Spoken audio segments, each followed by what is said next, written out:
коллегалар, урматтуу өкмөт мүчөлөрү, орозоңуздар кабыл болсун.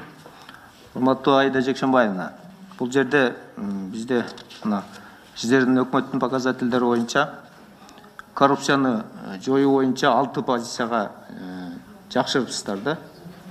Ушуну кандай карайсыздар? Жакшы деп эсептейсиздерби же дагы жогорулатсак болобу?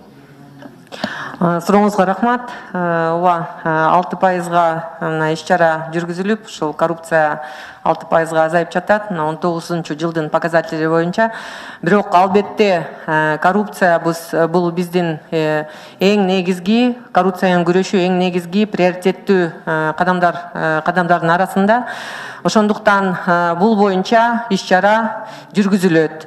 Ар бир сферада өзүнчө ушу коррупция менен күрөшүү боюнча иш-чара жүргүзүлүп атат. Анан мына өкмөт жактан дагы биз бул иштерди көзөмөлдөгө алып иштеп атабыз. Социалдык тармакта коррупция барбы? Социалдык тармакта мен мындай алып кетейин да.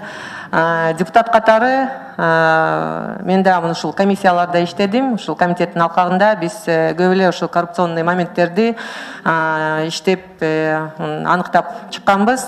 Ошондуктан мен бул социалдык тармакты өзүм деле жакшы билип калдым. Ар бир ушул тармакта, социалдык сферанын ичинде болгон тармакта ошондой бир көрүнүштөр болуп жатат. Ошондуктан мунун үстүнөн биз азыр ушул иш-чара алып барабыз. Өзүм дагы келдим эми вице-премьер болуп. Бар деп эсептейсиз да? Бар деп эсептейм. Коррупция. Сиздерде